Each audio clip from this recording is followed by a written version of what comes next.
ರಾಜ್ಯದಲ್ಲಿ ನಾಯಕತ್ವ ಬದಲಾವಣೆ ಇಲ್ಲ ಅಂತ ಹೈಕಮಾಂಡ್ ಸ್ಪಷ್ಟವಾಗಿ ಹೇಳಿದೆ ಎನ್ನುವ ಮೂಲಕ ಸಿಎಂ ಪುತ್ರ ಪರಿಷತ್ ಸದಸ್ಯ ಯತೀಂದ್ರ ಸಿದ್ದರಾಮಯ್ಯ ಮತ್ತೆ ಬಾಂಬ್ ಸಿಡಿಸಿದ್ದಾರೆ. ನನ್ನ ತಂದೆಯೇ 5 ವರ್ಷ ಮುಖ್ಯಮಂತ್ರಿ ಆಗಿರ್ತಾರೆ, ರಾಜ್ಯದಲ್ಲಿ ನಾಯಕತ್ವ ಬದಲಾವಣೆ ಇಲ್ಲ ಅಂತ ಸ್ಪಷ್ಟವಾಗಿ ಹೇಳಿದ್ದಾರೆ. ರಾಜ್ಯದಲ್ಲಿ ನಾಯಕತ್ವ ಬದಲಾವಣೆ ಇಲ್ವೇ ಇಲ್ಲ, ನಾಯಕತ್ವದ ವಿಚಾರದಲ್ಲಿ ಯಾವುದೇ ಗೊಂದಲ ಇಲ್ಲ, ಬದಲಾವಣೆ ಇಲ್ಲ ಅಂತ ಹೈಕಮಾಂಡ್ ಹೇಳಿದೆ ಅಂತ ಬೆಳಗಾವಿಯಲ್ಲಿ ಯತೀಂದ್ರ ಸಿದ್ದರಾಮಯ್ಯ ಹೇಳಿಕೆ ಕೊಟ್ಟಿದ್ದಾರೆ. There is no tussle for CM post right now. I have already told you. Now everything is clear. The High Command has clearly said as of now there will be no change in the leadership. No confusion, no change. There is no tussle for CM post right now. I have already told you. Now everything is clear.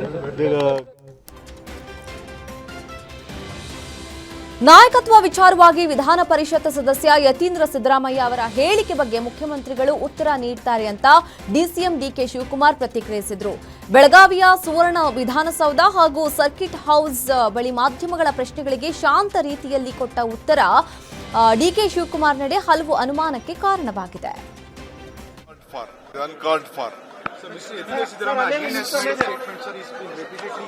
Not following party's high command, sir. He's making again statement that my father will remain as CM for 5 years. I think CM will reply for him. Uncalled for. So Mr. Yatindra Siddaramaiah again has made a statement, sir. He's been repeatedly not following party's high command, sir. He's making again statement that my father will remain as CM for 5 years. I think CM will reply for him. Uncalled for.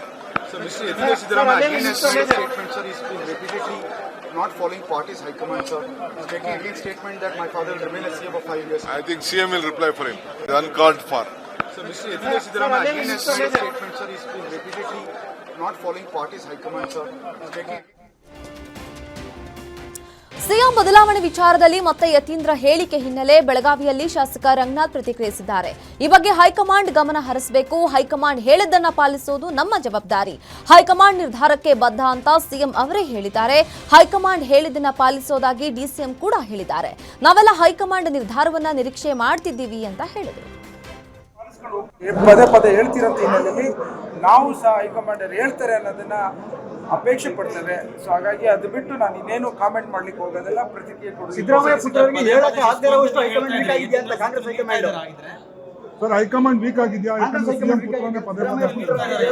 ನಮ್ಮ ಜವಾಬ್ದಾರಿ high command ಅವರು ಮತ್ತು ಪಕ್ಷದ ಏನ್ ಕೊಡುತ್ತೆ ಅದರಂತೆ ಪಾಲಿಸ್ಕೊಂಡು ಹೋಗ್ತಾ ಇದ್ದೇವೆ, ಅದರಂತೆ ಇರ್ತೇವೆ ಅನ್ನೋ ಮಾತ್ರ ಹೇಳ್ತಾರೆ. ಸಿದ್ದರಾಮಯ್ಯನವರ ಮೂಲದ ಬಗ್ಗೆ ಏನ್ ಹೇಳ್ತೀರಿ ಸರ್? ತಮ್ಮ ಪುತ್ರರ ಈ ತರ ಮಾತಾಡ್ತಿರ್ತಕ್ಕ ಹಿನ್ನೆಲೆಯಲ್ಲಿ ಅವರನ್ನು ಕಿವಿ ಇಡ್ತಕ್ಕಂಥ ಕೆಲಸವನ್ನು ಮಾಡಬಹುದು, ಅದು ಕಳೆದು ಬುದ್ಧಿಯನ್ನು ಹೇಳ್ಬೋದಾಗಿತ್ತು.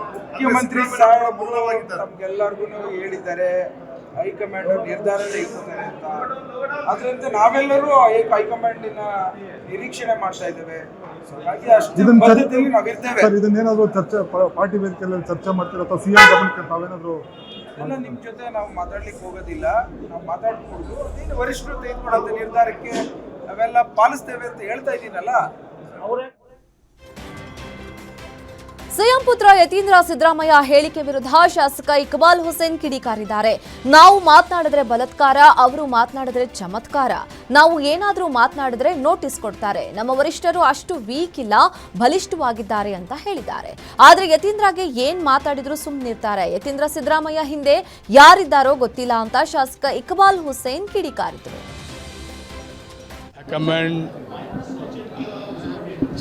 सही समय पे सही डिसीजन लिए। लेकिन वो तो बोल रहे हैं कि डिसीजन हो चुका है। कोई भी बोलने दो सर, कोई भी बोलने दो। सही समय पे सही डिसीजन। क्या सही डिसीजन क्या है सर? कोई बोला ना, आगे आप देख सकते हैं, आगे आप देख सकते हैं। सर मगर आप ऐसा स्टेटमेंट किया तो आपको नोटिस दिया जाता है, आपको क्या लगता है सर? सिद्धरामैया बेटे को नहीं दे रहे हैं? हम किया तो बलात्कार, वो किया तो चमत्कार नहीं। कोई भी हो, कांग्रेस पार्टी में सभी एक ही है। कानून के आगे कोई भी बात किया तो भी सबको भी नोटिस देने का भी गलत था सर ये कमेंट करना अभी इस समय पे? हम लोग सबको बोल रहे हैं कि हाई कमांड पे हम लोग को ಬೆಳಗಾವಿ ಸರ್ಕ್ಯೂಟ್ ಹೌಸ್ನಿಂದ ಹೊರಬಂದ ಸಿದ್ದರಾಮಯ್ಯ ಹಾಗೂ ಪುತ್ರ ಯತೀಂದ್ರ ಮಾಧ್ಯಮದವರ ಮೇಲೆ ಗರಂ ಆದ ಪ್ರಸಂಗ ಕಂಡುಬಂತು. ಯತೀಂದ್ರ ಹೇಳಿಕೆ ಬಗ್ಗೆ ಪ್ರತಿಕ್ರಿಯೆ ಕೇಳಿದಾಗ ಕೋಪಗೊಂಡ ಸಿಎಂ ಹೈಕಮಾಂಡ್ ಏನ್ ಹೇಳುತ್ತೋ ಅದನ್ನ ಕೇಳೋದು ನಾವು, ಪುನಃ ಯಾಕೆ ಕೇಳೋದು ಅಂತ ಸಿಟ್ಟಾದರು. ಏನು ಹೇಳಿದ್ರಮ್ಮ?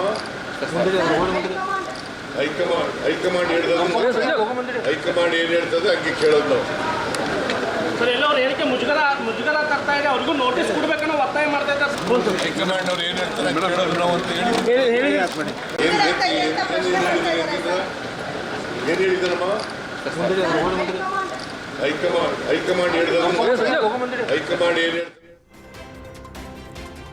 ಉತ್ತರ ಕರ್ನಾಟಕದ ಶಾಸಕರು ಭಿಕ್ಷುಕರಂತೆ ಅನುದಾನಕ್ಕೆ ಭಿಕ್ಷೆ ಬೇಡಬೇಕು. 100 ಬಾರಿ ಭಿಕ್ಷೆ ಬೇಡಿದ್ರೆ 10 ಪೈಸೆ ಕೊಡ್ತಾರೆ. ಅನುದಾನ ಹಂಚಿಕೆ ತಾರತಮ್ಯದಿಂದಲೇ ಪ್ರತ್ಯೇಕ ರಾಜ್ಯ ಕೊಡಿ ಅಂತ ಶಾಸಕ ರಾಜು ಕಾಗೆ ಸದನದಲ್ಲಿ ಕಣ್ಣೀರಿಟ್ರು. ಉತ್ತರ ಕರ್ನಾಟಕದವರು ಬೆಂಗಳೂರಿಗೆ ಬಂದು ಕೈ ಮುಗಿದು ಎಲ್ಲರ ಮುಂದೆ ನಿಲ್ಲಬೇಕು. ಭಿಕ್ಷುಕರ ತರ ಭಿಕ್ಷೆ ಬೇಡಬೇಕು. 100 ಸಲ ಭಿಕ್ಷೆ ಬೇಡಿದ್ರೆ 10 ಪೈಸೆ 20 ಪೈಸೆ ಹಾಕ್ತಾರೆ. ಇಂತಹ ತಾರತಮ್ಯ ಅನುಭವಿಸಿಯೇ ನಾನು ಪ್ರತ್ಯೇಕ ರಾಜ್ಯ ಮಾಡುವುದಕ್ಕಾಗಿ ಪತ್ರ ಬರೆದಿದ್ದೇನೆ. ಅನುದಾನ ಕೊಡಿ ಇಲ್ಲವೇ ಪ್ರತ್ಯೇಕ ರಾಜ್ಯ ಮಾಡಿ ಅಂತ ಶಾಸಕ ರಾಜು ಕಾಗೆ ವಿಧಾನಮಂಡಲ ಅಧಿವೇಶನದಲ್ಲಿ ಆಗ್ರಹಿಸಿದರು. ನಾವು ಇಷ್ಟೊಂದು ಕಷ್ಟಪಡಬೇಕು, ಉತ್ತರ ಕರ್ನಾಟಕದವ್ರು ಬರಬೇಕು, ಇಲ್ಲಿ ಕೈ ಮುಗಿದ ಎಲ್ಲರ ಹತ್ರ ನಿಲ್ಲಬೇಕು, ಭಿಕ್ಷುಕರ ಥರ ನಾವು ಭಿಕ್ಷೆ ಬೇಡಬೇಕು. ಅವಾಗ ನಮಗೇನೋ 100 ಸಲ ಬಂದು ಭಿಕ್ಷೆ ಬೇಡಿದಾಗ ಒಂದು 10 ಪೈಸೆನೋ 20 ಪೈಸೆನೋ ಹಾಕ್ತಾರೆ ನಮ್ಮ ಹುಡುಗ ಸರ್. ಈ ಪರಿಸ್ಥಿತಿ ನಮ್ಮ ಉತ್ತರ ಕರ್ನಾಟಕದ MLAಗಳದಾಗಿದೆ. ಉತ್ತರ ಕರ್ನಾಟಕ ಪ್ರತ್ಯೇಕ ರಾಜ್ಯ ಆಗಬೇಕು, ನಮಗೊಂದು ರಾಜ್ಯ ಮಾಡಿ ಕೊಡ್ರಿ ಅಂತೇಳಿ ಒಂದು ಪತ್ರವನ್ನು ಬರೆದಿದ್ದೀನಿ. ಅದು ಸರಿನೋ ತಪ್ಪು, ನನಗೇನು ಬುದ್ಧಿ ಹಾಕಿದಾನ ದೇವರ ಅಥವಾ ನನಗೇನು ನನ್ನ ಅನಿಸಿಕೆ ಏನಿದೆ ಅದನ್ನು ಬರೆದಿದ್ದೀನಿ. ಅದಕ್ಕೆ ಕೆಲವು ಪತ್ರಿಕೆಗಳು, ಕೆಲವು ಕನ್ನಡ ಪರ ಸಂಘಟನೆಗಳು ವಿರೋಧ ಮಾಡಿದರು, ಕೆಲವು ಸಂಘಟನೆಗಳು ನನ್ನ ಪರನೂ ಮಾಡಿದರು. ಹೀಗಾಗಿ ಯಾಕೆ ಇದನ್ನು ನಾವು ಬೇಡ್ತಾ ಇದ್ದೀವಿ, ಯಾವ ಕಾರಣಕ್ಕಾಗಿ ಬೇಡ್ತಾ ಇದ್ದೀವಿ ಪ್ರತ್ಯೇಕ ರಾಜ್ಯ? ಇಲ್ಲಿ ಸರ ಒಮ್ಮೆ ಒಂದು ಕಾರ್ಯಕ್ರಮದಲ್ಲಿ, ಗುಲ್ಬರ್ಗಾದಲ್ಲಿ ಒಂದು ಕಾರ್ಯಕ್ರಮದಲ್ಲಿ ಮುಖ್ಯಮಂತ್ರಿನೂ ಇದ್ದರು, ಉಪಮುಖ್ಯಮಂತ್ರಿನೂ ಇದ್ದಾಗ ನಮ್ಮ ಹಿರಿಯರು, ನಮ್ಮ ಪಕ್ಷದ ರಾಷ್ಟ್ರೀಯ ಅಧ್ಯಕ್ಷರು ಆದಂಥ ಮಲ್ಲಿಕಾರ್ಜುನ್ ಖರ್ಗೆ ಅವರು ಅಲ್ಲೊಂದು ಮಾತನ್ನು ಹೇಳಿದರು ಸರ್. ಬೆಳಗಾವಿ ಜಿಲ್ಲಾ ವಿಭಜನೆಗೆ ಕೂಗು ಜೋರಾಗಿದ್ದು ಅಥಣಿ ಜಿಲ್ಲಾ ಹೋರಾಟ ಸಮಿತಿ ಸಿಎಂ ಸಿದ್ದರಾಮಯ್ಯ ಅವರನ್ನ ಭೇಟಿಯಾಗಿ ಈ ಬಗ್ಗೆ ಒತ್ತಾಯಿಸಿದೆ. ಅಥಣಿ ಶಾಸಕ ಲಕ್ಷ್ಮಣ್ ಸವದಿ ನೇತೃತ್ವದ ನಿಯೋಗ ಬೆಳಗಾವಿಯ ಸರ್ಕ್ಯೂಟ್ ಹೌಸ್ನಲ್ಲಿ ಸಿಎಂ ಸಿದ್ದರಾಮಯ್ಯರನ್ನ ಭೇಟಿಯಾಗಿ ಮನವಿ ಸಲ್ಲಿಸಿದೆ. ಅಥಣಿ, ಕಾಗವಾಡ, ಕುಡಚಿ, ತೇರದಾಳ, ಜಮಖಂಡಿ ತಾಲೂಕು ಒಳಗೊಂಡು ಪ್ರತ್ಯೇಕ ಜಿಲ್ಲೆಗಾಗಿ ಒತ್ತಾಯಿಸಿದೆ. ಇನ್ನು ಮನವಿ ಆಲಿಸಿರೋ ಸಿಎಂ ಸಿದ್ದರಾಮಯ್ಯ ಅಧಿವೇಶನದ ಬಳಿಕ ಸಭೆ ನಡೆಸಿ ತೀರ್ಮಾನ ಮಾಡೋ ಭರವಸೆ ಕೊಟ್ಟಿದ್ದಾರೆ. ರಸ್ತೆ ಚರಂಡಿ ವ್ಯವಸ್ಥೆ ಇಲ್ಲದೆ ಬೀದರ್ನ ತಾಜ್ ಕಾಲೋನಿ ಗಬ್ಬೆದ್ದು ನಾರ್ತಾ ಇದ್ದು, ದಯವಿಟ್ಟು ಸಮಸ್ಯೆ ಬಗೆಹರಿಸಿ ಅಂತ ನಿವಾಸಿಗಳು ಪರಿಪರಿಯಾಗಿ ಬೇಡ್ಕೊಂಡಿದ್ದಾರೆ. 20 ವರ್ಷಗಳಿಂದ ರಸ್ತೆ ಚರಂಡಿ ನಿರ್ಮಿಸದೆ ಅಧಿಕಾರಿಗಳು ನಿರ್ಲಕ್ಷ್ಯ ವಹಿಸಿದ್ದು ಕಾಲೋನಿ ಜನರು ಪರದಾಡುವಂತಾಗಿದೆ. ಸೂಕ್ತ ಚರಂಡಿ ವ್ಯವಸ್ಥೆ ಇಲ್ಲದೆ ಗಲೀಜಲ್ಲೇ ಕಚ್ಚಾ ರಸ್ತೆ ಮೇಲೆ ಹರಿದು ದುರ್ವಾಸನೆ ಬರ್ತಾ ಇದೆ. ಮಕ್ಕಳಿಗೆ, ವೈದ್ಯರಿಗೆ ಓಡಾಡಲು, ವೃದ್ಧರಿಗೆ ಓಡಾಡಲು ತೀರಾ ಸಮಸ್ಯೆ ಆಗ್ತಾ ಇದ್ದು, ಕಚ್ಚಾ ರಸ್ತೆ ಇರೋದ್ರಿಂದ ವಿಪರೀತ ಧೂಳು ಏಳ್ತಾ ಇದೆ. ಚರಂಡಿ ನೀರಿನಿಂದ ಸಾಂಕ್ರಾಮಿಕ ರೋಗ ಹರಡುವ ಭೀತಿ ಎದುರಾಗಿದೆ. ಶಾಸಕರಿಗೆ, ನಗರಸಭೆ ಪೌರಾಯುಕ್ತರಿಗೆ ಅನೇಕ ಬಾರಿ ಮನವಿ ಮಾಡಿದ್ರೂ ಸಮಸ್ಯೆ ಬಗೆಹರಿಸ್ತಾ ಇಲ್ಲ ಅಂತ ಜನಾಕ್ರೋಶ ವ್ಯಕ್ತವಾಗಿದೆ. ಬೇಕ್ರಿ ಮತ್ತ ನಾಲಿ ಆಗ್ಬೇಕು. ಎಷ್ಟು ವರ್ಷ? 15-30 ವರ್ಷ ಐತ್ರಿ. ಎಲ್ಲಾ ಕಡೆ ಎಲ್ಲಾ ಕಾಲನಿದಾಗ ರೋಡ್ ಆಗ್ಯಾವ, ಬಟ್ ನಮ್ಮ ಕಾಲನಿದಾಗ ಇದಿಷ್ಟೇ ಯಾರಿಗೂ ಕಾಣ್ತಾ ಇಲ್ಲ. ಒಂದು ಅರ್ಧ ಕಿಲೋಮೀಟರ್ ಜನರು ಓಡಾಡಕ, ವಾಹನಗಳು ಓಡಾಡಕ, ನಮ್ಗೆ ಓಡಾಡಕ, ಆಮೇಲೆ ಮನಿ ಎಲ್ಲಾ ಧೂಳು ಆಗ್ತಾ ಇದೆ. ಇದೆ ಭಾಳ ಸಮಸ್ಯೆ ಬೇಕ್ರಿ ಮತ್ತ ನಾಲಿ ಆಗ್ಬೇಕು. ಎಷ್ಟು ವರ್ಷ? 15-30 ವರ್ಷ ಐತ್ರಿ. ಎಲ್ಲಾ ಕಡೆ ಎಲ್ಲಾ ಕಾಲನಿದಾಗ ರೋಡ್ ಆಗ್ಯಾವ, ಬಟ್ ನಮ್ಮ ಕಾಲನಿದಾಗ ಇದಿಷ್ಟೇ ಯಾರಿಗೂ ಕಾಣ್ತಾ ಇಲ್ಲ. ಒಂದು ಅರ್ಧ ಕಿಲೋಮೀಟರ್ ಜನರು ಓಡಾಡಕ, ವಾಹನಗಳು ಓಡಾಡಕ, ನಮ್ಗೆ ಓಡಾಡಕ, ಆಮೇಲೆ ಮನಿ ಎಲ್ಲಾ ಧೂಳು ಆಗ್ತಾ ಇದೆ. ಇದೆ ಭಾಳ ಸಮಸ್ಯೆ ಬೇಕ್ರಿ ಮತ್ತ ನಾಲಿ ಆಗ್ಬೇಕು. ಎಷ್ಟು? ಮೈಸೂರು ಸಿಸಿಬಿ ಪೊಲೀಸರು ಭರ್ಜರಿ ಕಾರ್ಯಾಚರಣೆ ನಡೆಸಿದ್ದಾರೆ. ಕೆಸರೆಯಲ್ಲಿ ಅಕ್ರಮವಾಗಿ ಇಟ್ಟಿದ್ದ 30 ಕೆಜಿ ಶ್ರೀಗಂಧವನ್ನು ವಶಕ್ಕೆ ಪಡೆದಿದ್ದಾರೆ. ನವಾಜ್ ಶರೀಫ್ ಎಂಬಾತ ಅಕ್ರಮವಾಗಿ ಶ್ರೀಗಂಧ ಶೇಖರಣೆ ಮಾಡಿದ್ದ. ಸದ್ಯ ಈತನನ್ನ ಬಂಧಿಸಿ NRPS ಅರಣ್ಯ ಕಾಯ್ದೆಯಡಿ ಕೇಸ್ ದಾಖಲಿಸಲಾಗಿದೆ. ಸಾಕಷ್ಟು ವಿರೋಧದ ನಡುವೆಯೂ ಇಂದಿನಿಂದ ಕೆಂಪೇಗೌಡ ವಿಮಾನ ನಿಲ್ದಾಣದಲ್ಲಿ ಹೊಸ ಪಾರ್ಕಿಂಗ್ ಶುಲ್ಕ ಜಾರಿಯಾಗಿದೆ. ಹೊಸ ನಿಯಮ ಜಾರಿ ಬೇಡ ಅಂತ ಚಾಲಕರ ಸಂಘ ಆಗ್ರಹಿಸಿ ಆಕ್ರೋಶ ವ್ಯಕ್ತಪಡಿಸಿದ್ದಾರೆ. ಹಳದಿ, ಬಿಳಿ ಬಣ್ಣದ ಬೋರ್ಡ್ ಕಾರುಗಳಿಗೆ ಪ್ರತ್ಯೇಕ ಶುಲ್ಕ ವಿಧಿಸಿದ್ದು, ಅಸಂಘಟಿತ ಕಾರು ಚಾಲಕರಿಗೆ ಪಿಕಪ್ ಪಾಯಿಂಟ್ಗೆ ಬರೋದಕ್ಕೆ ನಿರ್ಬಂಧ ಹೇರಲಾಗಿದೆ. ಆನ್ಲೈನ್ ವಿಡಿಯೋ ಕಾಲ್ಗೆ ಹೆದರಿ ಆಚಾರ್ಯ ಕಾಲೇಜಿನ ವಿದ್ಯಾರ್ಥಿ ಆತ್ಮಹತ್ಯೆಗೆ ಶರಣಾಗಿರುವ ಘಟನೆ ಬೆಂಗಳೂರಿನಲ್ಲಿ ನಡೆದಿದೆ. ಎಂಬಿಎ ಓದ್ತಾ ಇದ್ದ ವಿದ್ಯಾರ್ಥಿ ಜಗನ್ ಮೋಹನ್ಗೆ 3 ನಂಬರ್ಗಳಿಂದ ವಿಡಿಯೋ ಕಾಲ್ ಬರ್ತಾ ಇತ್ತು. ಬೆತ್ತಲೆ ಫೋಟೋ ವೈರಲ್ ಮಾಡೋದಾಗಿ ಕಿಡಿಗೇಡಿಗಳು ಬೆದರಿಕೆ ಹಾಕಿದ್ದಾರೆ. ಇದರಿಂದ ಹೆದರಿದ ವಿದ್ಯಾರ್ಥಿ ಜಗನ್ ನನ್ನ ಸಾವಿಗೆ ಈ 3 ನಂಬರ್ ಕಾರಣ ಅಂತ ಡೆತ್ ನೋಟ್ ಬರೆದಿಟ್ಟು ನೇಣಿಗೆ ಶರಣಾಗಿದ್ದಾನೆ. ಪ್ರಕರಣ ಸಂಬಂಧ ತನಿಖೆಗೆ ಇಳಿದ ವಿದ್ಯಾರ್ಥಿಯ ಫೋನ್ನಿಂದ 25,000 ರೂಪಾಯಿ ಹಣ ವರ್ಗಾವಣೆಯಾಗಿರುವುದು ಬಯಲಾಗಿದೆ. ಈ ಸಂಬಂಧ ಸೋಲದೇವನಹಳ್ಳಿ ಠಾಣೆಯಲ್ಲಿ ಕೇಸ್ ದಾಖಲಾಗಿದೆ.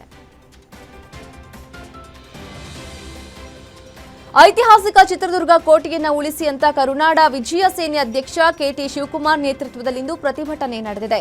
ಚಿತ್ರದುರ್ಗ ಕೋಟೆ ಸ್ಮಾರಕಗಳು ಸೇರಿದಂತೆ ಪ್ರೇಕ್ಷಣೀಯ ಸ್ಥಳಗಳು ಜೂಜು ಅಡ್ಡಿಯಾಗಿ ಪರಿವರ್ತನೆಯಾಗ್ತಿದೆ. ಈ ಸ್ಥಳಗಳನ್ನು ಉಳಿಸಬೇಕು ಅಷ್ಟೇ ಅಲ್ಲ, ಕೋಟೆ ಜಾಗ ಒತ್ತುವರಿ ಮಾಡಿ ಕಟ್ಟಿರುವ ಮನೆಗಳನ್ನು ತೆರವು ಮಾಡಬೇಕು ಅಂತ ಆಗ್ರಹಿಸಿದ್ದಾರೆ. ಪುರಾತತ್ವ ಇಲಾಖೆ ಮತ್ತು ಜಿಲ್ಲಾಡಳಿತ ಸೂಕ್ತ ಕ್ರಮ ಕೈಗೊಳ್ಳಬೇಕು ಅಂತ ಒತ್ತಾಯಿಸಿದ್ದಾರೆ. ಜೊತೆಗೆ ಚಿತ್ರದುರ್ಗ ಜಿಲ್ಲಾಡಳಿತಕ್ಕೆ ಮನವಿ ಪತ್ರ ಸಲ್ಲಿಸಿದ್ದಾರೆ.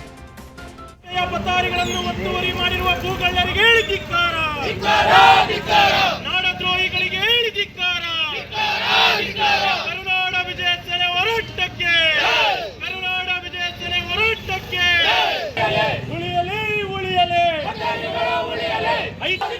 ಜಿಲ್ಲಾಡಳಿತಕ್ಕೆ ಧಿಕ್ಕಾರ,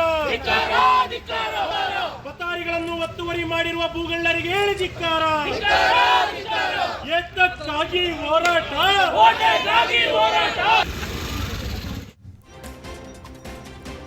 ಬ್ರೇಕ್ ಫೇಲ್ಯೂರ್ ಆಗಿ ಲಾರಿ ಪಲ್ಟಿಯಾಗಿರುವ ಘಟನೆ ಚಿಕ್ಕಬಳ್ಳಾಪುರದ ಗೌರಿಬಿದನೂರು ಮಾರ್ಗದ ವೀರದಿಮ್ಮಮ್ಮ ಕಣಿವೆ ಇಳಿಜಾರಿನಲ್ಲಿ ನಡೆದಿದೆ.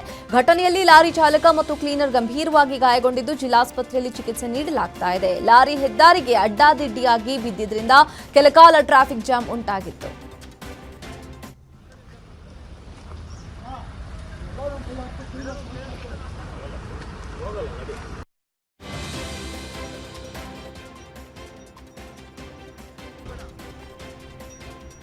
ಚೈನ್ ಕಿತ್ತು ಪರಾರಿಯಾಗಿದ್ದ ದರೋಡೆಕೋರರನ್ನ 24 ಗಂಟೆಗಳಲ್ಲಿ ಕೋಲಾರ ನಗರ ಪೊಲೀಸರು ಬಂಧಿಸಿದ್ದಾರೆ. 35 ವರ್ಷದ ಆರೋಪಿ ರೋಹಿತ್ ಪಾಷಾ ಬಂಧಿತ ಆರೋಪಿ. ಈತ ಚಾಮುಂಡೇಶ್ವರಿ ನಗರ ರೈಲ್ವೆ ಬ್ರಿಡ್ಜ್ ಬಳಿ ಮಹಿಳೆಯಿಂದ 25 ಗ್ರಾಂ ಚಿನ್ನದ ಸರಕಿತ್ತು ಪರಾರಿಯಾಗಿದ್ದ. ಕೋಲಾರ ನಗರದ ಮಟನ್ ಅಂಗಡಿಯಲ್ಲಿ ಕೆಲಸ ಮಾಡ್ತಾ ಇದ್ದ ಆರೋಪಿಯನ್ನ ಬಂಧಿಸಿ ಆತನಿಂದ 2,50,000 ಮೌಲ್ಯದ 25 ಗ್ರಾಂ ಚಿನ್ನವನ್ನ ವಶಕ್ಕೆ ಪಡೆಯಲಾಗಿದೆ.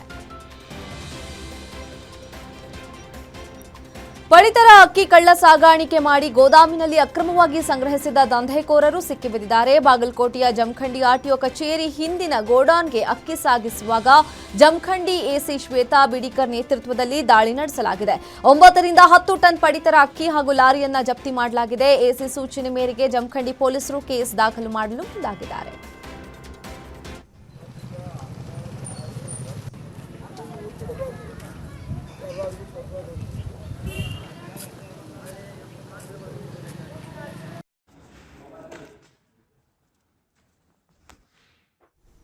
ಒಂಟಿ ಮಹಿಳೆ ಮೇಲೆ rottweiler dog deadly attack ಮಾಡಿದ ಪ್ರಕರಣದಲ್ಲಿ ಬಂಧಿತ ನಾಯಿ ಮಾಲೀಕ ಶೈಲೇಶ್ ಬಗ್ಗೆ ಆಘಾತಕಾರಿ ವಿಚಾರ ಬೆಳಕಿಗೆ ಬಂದಿದೆ.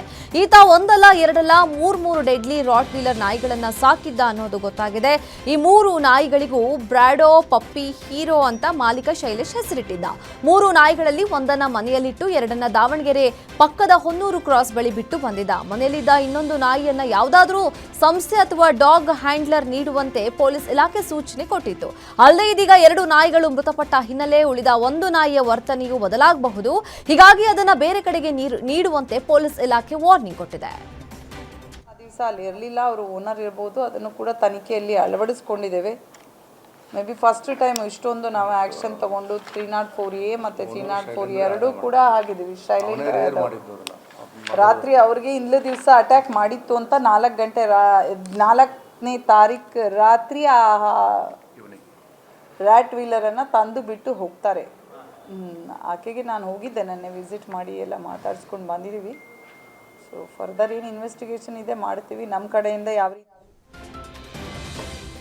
ದಿನಸಿ ಅಂಗಡಿಗೆ ಆಕಸ್ಮಿಕವಾಗಿ ಬೆಂಕಿ ತಗುಲಿ ಅಪಾರ ಪ್ರಮಾಣದ ವಸ್ತುಗಳು ಸುಟ್ಟು ಕರಕಲಾಗಿರುವ ಘಟನೆ ಯಾದಗಿರಿ ವಂಕಸಂದ್ರ ಗ್ರಾಮದಲ್ಲಿ ನಡೆದಿದೆ. ವಿಶ್ವನಾಥ ಶೆಟ್ಟಿಗೆ ಸೇರಿದ ದಿನಸಿ ಅಂಗಡಿ ಇದಾಗಿದ್ದು 55,000 ನಗದು ಹಣ ಹಾಗೂ 2 ಲಕ್ಷ ರೂಪಾಯಿ ಮೌಲ್ಯದ ದಿನಸಿ ವಸ್ತುಗಳು ಹಾನಿಯಾಗಿದೆ. ಈ ಸಂಬಂಧ ಗುರುಮಟ್ಕಲ್ ಠಾಣೆಯಲ್ಲಿ ಪ್ರಕರಣ ದಾಖಲಾಗಿದೆ.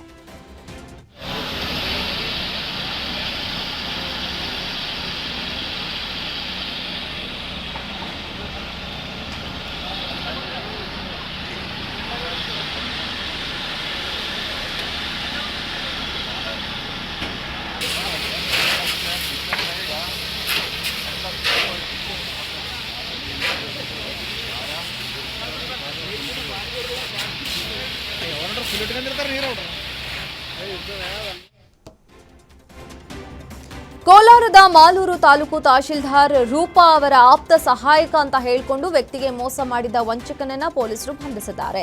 ತೊರಲಕ್ಕಿ ಗ್ರಾಮದ ಜಹೀರುದ್ದೀನ್ ಎಂಬಾತನ ಜಮೀನಿನ ದಾಖಲೆ ಮಾಡಿಸಿಕೊಡುವುದಾಗಿ ಹೇಳಿದ್ದ ಮುಬಾರಕ್ ಆತನಿಂದ 1.5 ಲಕ್ಷ ಹಣ ವಸೂಲಿ ಮಾಡಿ ವಂಚಿಸಿದ. ಹೀಗಾಗಿ ಮುಬಾರಕ್ ವಿರುದ್ಧ ಜಹೀರುದ್ದೀನ್ ಮಾಲೂರು ಪೊಲೀಸ್ ಠಾಣೆಯಲ್ಲಿ ದೂರು ದಾಖಲಿಸಿದ. ಪೊಲೀಸರು ಸರ್ಜಾಪುರ ಬಳಿ ಆರೋಪಿ ಮುಬಾರಕ್ನನ್ನ ಬಂಧಿಸಿ ಆತನಿಂದ 1.5 ಲಕ್ಷ ಹಣವನ್ನು ರಿಕವರಿ ಮಾಡಿದ್ದಾರೆ. ಮಾಲೂರು ಪೊಲೀಸ್ ಠಾಣೆಯಲ್ಲಿ ಈ ಸಂಬಂಧ ಪ್ರಕರಣ ದಾಖಲಾಗಿದೆ. ಯಾದಗಿರಿಯ ಗುರ್ಮಟ್ಕಲ್ ಬಿಸಿಎಂ ಹಾಸ್ಟೆಲ್ನ ಊಟ ತಿಂದು ವಿದ್ಯಾರ್ಥಿಗಳು ಅಸ್ವಸ್ಥಗೊಂಡಿದ್ದಾರೆ. ನಿನ್ನೆ ರಾತ್ರಿ ಚಿಕನ್ ಊಟ ಮಾಡಿದ್ದ ಸುಮಾರು 19ಕ್ಕೂ ಹೆಚ್ಚು ವಿದ್ಯಾರ್ಥಿಗಳಿಗೆ ಸದ್ಯ ಗುರ್ಮಟ್ಕಲ್ ಸಮುದಾಯ ಆರೋಗ್ಯ ಕೇಂದ್ರದಲ್ಲಿ ಚಿಕಿತ್ಸೆ ನೀಡಲಾಗ್ತಾ ಇದೆ. ಆಸ್ಪತ್ರೆಗೆ ಡಿಸಿ ಹರ್ಷಲ್ ಬೋಯರ್ ಭೇಟಿ ನೀಡಿ ವಿದ್ಯಾರ್ಥಿಗಳ ಆರೋಗ್ಯ ವಿಚಾರಿಸಿದ್ದಾರೆ.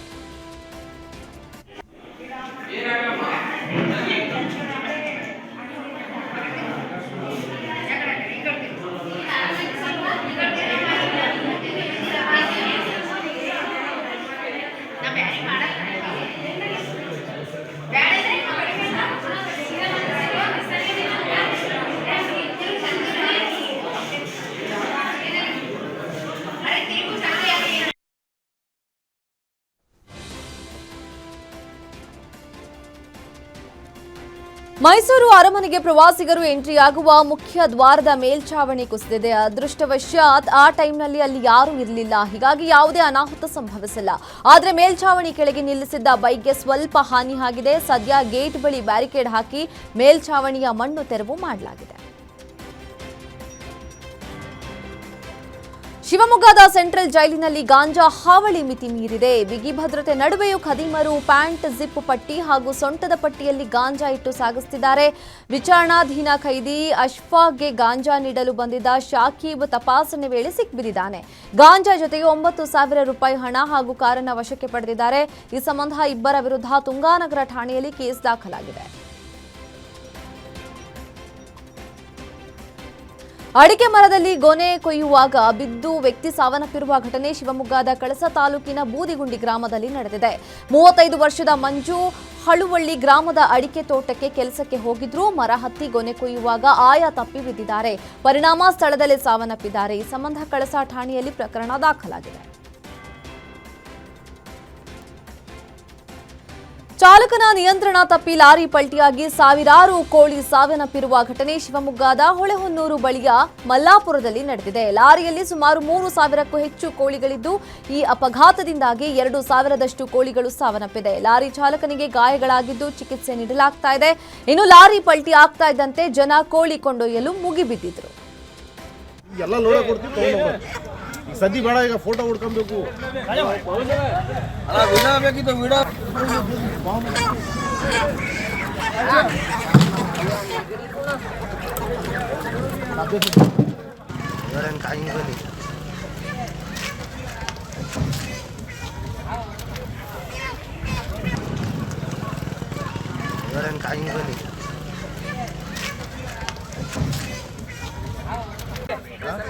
ಇದು ಎಲ್ಲ ಲೋಡ್ ಆದ್ಮೇಲೆ ಆಮೇಲೆ ನಿಮ್ಗೆಲ್ಲ ಲೋಡ ಕೊಡ್ತೀವಿ, ತಗೊಂಡು ಸದ್ದಿ ಬೇಡ, ಈಗ ಫೋಟೋ ಹುಡ್ಕೊಬೇಕು.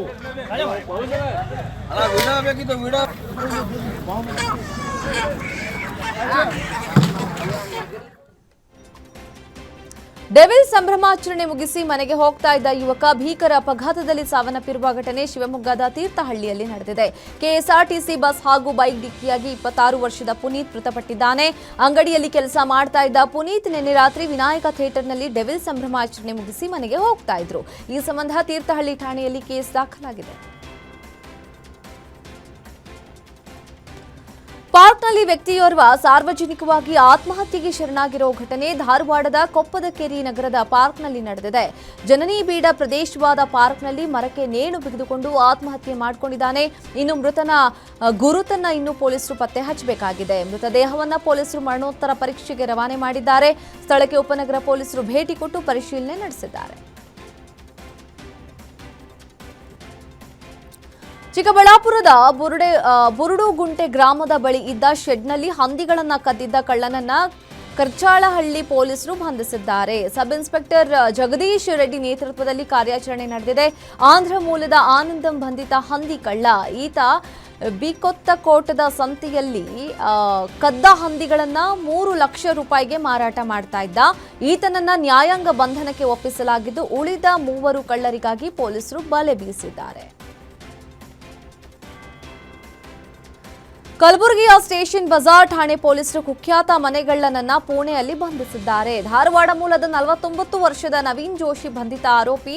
ಪುಣೆಯಿಂದ ಕನ್ಯಾಕುಮಾರಿಗೆ ಟಿಕೆಟ್ ಇಲ್ಲದೆ ಪ್ರಯಾಣ ಬೆಳೆಸಿದ್ದ ನವೀನನ್ನ ಕಲಬುರಗಿಯಲ್ಲಿ ಟಿಸಿ ಟ್ರೈನ್ನಿಂದ ಕೆಳಗೆ ಇಳಿಸುತ್ತಾರೆ. ಈ ಸಂದರ್ಭದಲ್ಲಿ ನಗರದ ಕಬರೆ ಲೇಔಟ್ನಲ್ಲಿ ನಿವೃತ್ತ ಆರ್ಎಫ್ಒ ಈರಣ್ಣ ಮನೆಯಲ್ಲಿ ಈತ ಕಳ್ಳತನ ಮಾಡಿದ್ದ. ಬರೋಬ್ಬರಿ 400 ಗ್ರಾಂ ಚಿನ್ನ ಅಬೇಜ್ ಮಾಡಿ ಮಹಾರಾಷ್ಟ್ರದ ಪುಣೆಗೆ ಎಸ್ಕೇಪ್ ಆಗಿದ್ದ.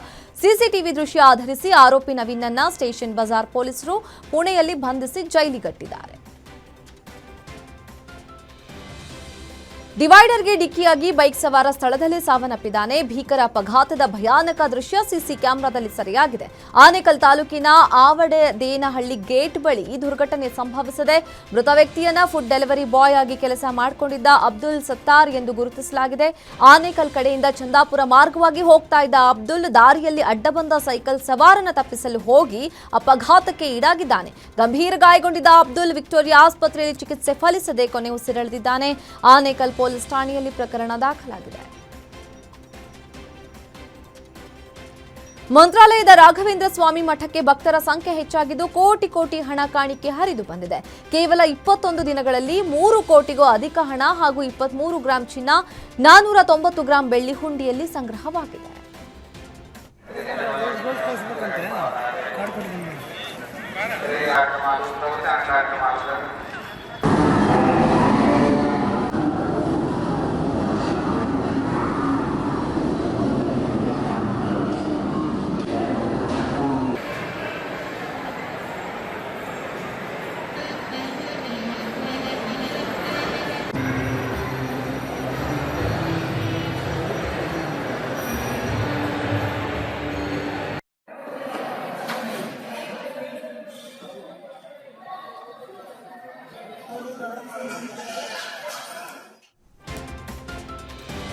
ಡೆವಿಲ್ ಸಿನಿಮಾ ಇಂದು ವಿಶ್ವದಾದ್ಯಂತ ತೆರೆಗೆ ಬಂದಿದೆ. ಡೆವಿಲ್ ಸಿನಿಮಾ ರಿಲೀಸ್ ಹಿನ್ನೆಲೆಯಲ್ಲಿ ದರ್ಶನ್ ಅಭಿಮಾನಿಗಳು ಹಬ್ಬದಂತೆ ಆಚರಿಸ್ತಾ ಇದ್ದಾರೆ. ಎಲ್ಲಾ ಕಡೆಗಳಲ್ಲಿ ಸಂಭ್ರಮ ಮುಗಿಲು ಮುಟ್ಟಿದೆ. ಮುಂಜಾನೆ 6:30ರಿಂದ ಶೋಗಳು ಆರಂಭ ಆಗಿದೆ. ಎಲ್ಲಾ ಶೋಗಳು ಹೌಸ್ಫುಲ್ ಆಗಿದೆ. ಮಲ್ಟಿಪ್ಲೆಕ್ಸ್ಗಳಲ್ಲಿಯೂ ಸಿನಿಮಾನ ದೊಡ್ಡ ಸಂಖ್ಯೆಯಲ್ಲಿ ವೀಕ್ಷಣೆ ಮಾಡ್ತಾ ಇದ್ದಾರೆ. ನವರಂಗ್ ಪ್ರಸನ್ನ ಥಿಯೇಟರ್ನಲ್ಲೂ ಶಿಳ್ಳೆ ಚಪ್ಪಾಳೆ ಮೂಲಕ ದರ್ಶನ್ ಅಭಿಮಾನಿಗಳು ಸಂಭ್ರಮಿಸಿದರು.